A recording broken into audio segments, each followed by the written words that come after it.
लालू प्रसाद यादव ने बोला है कि हम तिरंगा फहराऊंगा अगली बार लाल किला से। नहीं, जेल से वो छोटा सा मिनिएचर वाला लाल किला लेके बैठेंगे अपने जेल में, ऊपर लगा देंगे झंडा एंड हो जाएगा। 26 लोगों का दल है, इतने सारे बाराती हैं, सब आए हैं, दुल्हन भी तैयार है, कहते हैं हम तो जीत ही लेंगे। चलिए अगर आप जीत भी गए तो दूल्हा कौन बनेगा? दूल्हा कौन बनेगा प्लीज ये बता दो, क्योंकि उसके बाद और लड़ाइयाँ होंगी। हमारे पास 28 स्टेट्स हैं, 28 में से 16 स्टेट्स बीजेपी के साथ हैं, सो वो काफी स्ट्रॉन्ग है। एंड बीजेपी अभी किस चीज पे चल रही है? मोदी जी के नाम पे। नमस्कार, मैं आयुष शर्मा और आप देख रहे हैं ओ न्यूज़ हिंदी। जेडीयू और आरजेडी के लगातार नरेंद्र मोदी पर हमले तेज हो चुके हैं। यहां तक बात कही जा चुकी है कि अगली बार नरेंद्र मोदी लाल किले पर 15 अगस्त को तिरंगा नहीं फहराएंगे। इस पूरे मुद्दे पर बात करने के लिए हमारे साथ राजनीतिक विश्लेषक निकिता चावला जी मौजूद है। बहुत बहुत स्वागत है आपका ओ न्यूज़ हिंदी। हाय, नमस्ते। जेडीयू ने अब बोल दिया है कि मोदी जी अगले साल 15 अगस्त पर लाल किले में तिरंगा नहीं फहराएंगे। क्या लग रहा है, ऐसा नहीं हो पाएगा? हो भी सकता है, नहीं भी हो सकता है, डिपेंड करता है। आई मीन पूरी जो कहानी जैसे चल रही है, सो कहने को दूसरी मतलब अगर हमारे पास 28 स्टेट्स हैं, 28 में से 16 स्टेट्स बीजेपी के साथ हैं, सो वो काफ़ी स्ट्रॉन्ग है। बट जो एनडीए में अगर आप ज़रा देखें तो उसकी जो मेजॉरिटी जो पार्टी है वो बीजेपी है। एंड बीजेपी अभी किस चीज़ पे चल रही है? मोदी जी के नाम पे।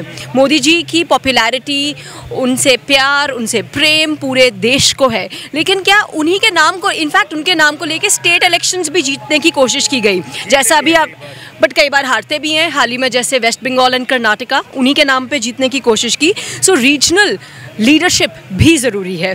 So that would be NDA.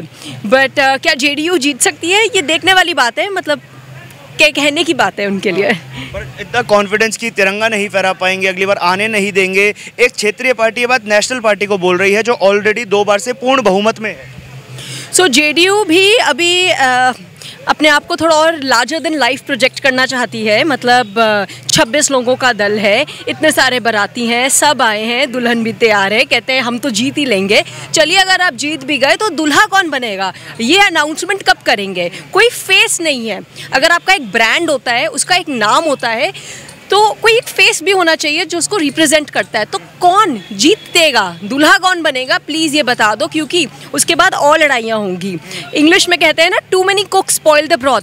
26 लोग एक खिचड़ी पका रहे हैं, बन जाएगी शाम तक या अगले साल मिलेगी, मुझे नहीं पता। ऑल्सो एक ब्रांड नेम को लेके बड़ी लड़ाई हुई। ममता बनर्जी कहती हैं कि क्रेडिट उनको जाना चाहिए, उन्होंने INDIA का नाम सोचा। कुछ लोग कहते हैं राहुल गांधी को जाना चाहिए। बट मैं अग्री करूंगी, जो CPIM के लीडर हैं सीताराम येचुरी, वो कहते हैं कि हमें द वर्ड अलायंस डालना नहीं चाहिए इस पूरी चीज़ में, क्योंकि कई स्टेट इलेक्शंस में यही लोग एक दूसरे के अगेंस्ट लड़ रहे हैं। जैसे आप वर्सेस कांग्रेस हो गया पंजाब में, CPIM वर्सेस क्या नाम है, TMC वर्सेस कांग्रेस हो गया वेस्ट बंगाल में, केरला की अलग कहानी। सो वर्ड अलायंस, तो ये लोग नाम पे अग्री नहीं कर पा रहे। इतनी सी चीज़ पे, अब what's in a name, but कहीं अग्रीमेंट नहीं हो पा रहा। तो इतना बड़ा देश चलाना, छोटी छोटी बातों पे तो मतभेद चलता है, पर जब बड़े मुद्दे आएंगे, क्या आप सही टाइम पे, कुछ टाइम के अंदर कोई डिसीजन ले पाओगे? ये मनभेद को तो आरजेडी ने और ज़्यादा हवा दे दी है। लालू प्रसाद यादव ने बोला है कि हम तिरंगा फहराऊंगा अगली बार लाल किला से। बिल्कुल नहीं, जेल से वो छोटा सा मिनिएचर वाला लाल किला लेके बैठेंगे अपने जेल में, ऊपर लगा देंगे झंडा एंड हो जाएगा। लालू जी तो मुख्यमंत्री रह चुके हैं बिहार के, तो कुछ लोगों के भगवान बने हुए हैं। लाल किला बता तो रही हूँ, फहरा लेंगे, बट जेल में बैठा हुआ वो छोटा वाला जो कोई उनकी पार्टी में आके उनको दे देगा, वो वहाँ से फहरा लेंगे। भाई पहले आप बाहर निकलिए, थोड़ा सा आगे बढ़िए, कुछ कीजिए। भाई बहुत ऑप्टिमिज्म है, बहुत ज़्यादा होप है, बहुत आकांक्षाएं हैं, और एक इस पे बिल्कुल साथ के चलें। बट पार्टी के अंदर भी बहुत सारे रिफ्ट्स हैं, ये भी आप देख लीजिए। अच्छा, एक सवाल और है कि कांग्रेस पार्टी के नेता है रणदीप सुरजेवाला, उन्होंने हाल ही में बोला है कि मोदी को वोट करने वाले लोग राक्षस होते हैं। तो कि जो लोग, जितने भी भारत में लोगों ने, भारत की जनता ने जो वोट दिया, कि जनता ही तो है देश की जो जिताती है, वो राक्षस हो गई अब? बिल्कुल भी नहीं। आप ऐसे ही कैसे कह सकते हैं किसी को कि वो राक्षस हो गए क्योंकि वो उनको वोट देते हैं? भाई फ्रीडम है, हर बंदे को ये डिसाइड करने का पूरा हक है कि वो किसको वोट देगा। सो ऐसे स्टेटमेंट्स करने तो प्योरली अटेंशन के लिए हैं, या प्योरली राजनीतिक हैं, या व्यक्तिगत भी कर दिए जाते हैं जस्ट फॉर अटेंशन। कुछ लोग कह रहे हैं कि ऐसे स्टेटमेंट देके कांग्रेस तो खुद मोदी जी को जिता देगी 2024 में।